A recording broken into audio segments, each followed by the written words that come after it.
अब हमारे देश के लिए दो फ्रंट हॉस्टिलिटी होगी, LAC और LOC पर। इसलिए कि जब 16 में उरी हुआ, 2019 में हम बालाकोट किए, आज हमारी 50,000 फौज गलवान और पे बैठी हुई है।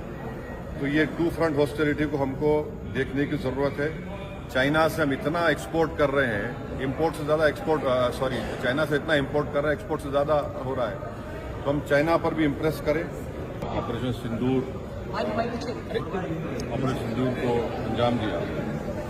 मैंने अपनी बात में ये कहा कि एक इंटरनेशनल कैंपेन हमको चलाना चाहिए TRF के खिलाफ, और ख़ास तौर से सिक्योरिटी काउंसिल इसको डिजिग्नेट करे, और हमको यूनाइटेड स्टेट्स ऑफ अमेरिका को ये बताना है कि वो अपने ही मुल्क में इसको फॉरेन टेररिस्ट ऑर्गेनाइजेशन डिजिग्नेट करे। और क्योंकि आप देखेंगे फरवरी 2025 में हाफिज सईद के बेटे हाफिज अब्दुल रऊफ की एक स्पीच है POK में, जिसमें उसने कहा कि 2025 तमाम साल हम लोग जिहाद करेंगे। तो ये जिहाद का नाम लेकर, ये भारत में गलत नाम लेकर कत्ल करना चाहते हैं, आतंक फैलाना चाहते हैं। तो US को हम रिक्वेस्ट करें, उनको लॉबी करें कि ये TRF को एक फॉरेन टेररिस्ट ऑर्गेनाइजेशन बनाए, पाकिस्तान को FATF के ग्रे लिस्ट में डाला जाए। यूनाइटेड किंगडम से हमने ट्रेड डील किया है, अब क्या क्या बहुत सी चीज़ें कम हो जाएंगी, टैरिफ कम होगा। तो हम UK गवर्नमेंट से कहें कि वो भी TRF को बैन करें, और UK ट्रेजरी पाकिस्तान को सैंक्शन करे। यूनाइटेड स्टेट्स से हम ट्रेड डील करने जा रहे हैं, US प्रेसिडेंट ने कहा कि 0 टैरिफ होगा एग्रीकल्चर पर। तो ये मोर द रीजन है कि हम US भी इसको कबूल करें। अब कश्मीर में गवर्नमेंट के पास एक बहुत सुनहरा मौका है, तारीखी मौका है कि वो यकीनन पाकिस्तान को कन्फ्रंट करे, मगर कश्मीरियों को अडॉप्ट करें।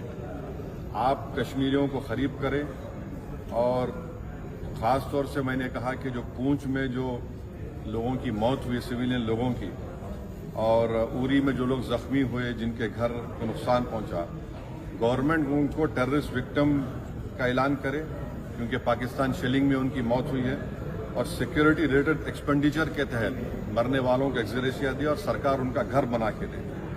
और मैंने कहा कि साउथ कश्मीर में गवर्नमेंट को बहुत एहतियात से काम करने की ज़रूरत है।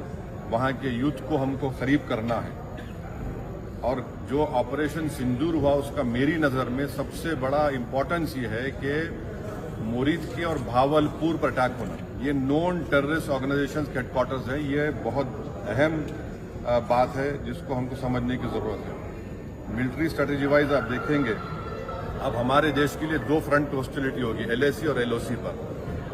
इसलिए कि जब 16 में उरी हुआ, 2019 में हम बालाकोट किए, आज हमारी 50,000 फौज गलवान और पे बैठी हुई है।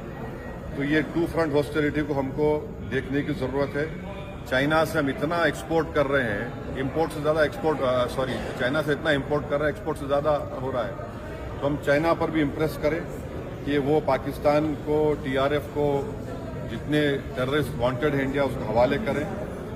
और गवर्नमेंट से मैंने गवर्नमेंट से कहा कि आपने अच्छा जवाब दिया OIC को, और तुर्किया को हमको समझाना है कि तुर्किया पूरे विश्व में एक ऐसा कंट्री है जो अपने ही देश में जो टेररिस्ट ऑर्गेनाइजेशन है कर्ड्स, उनको बॉम्ब करता है।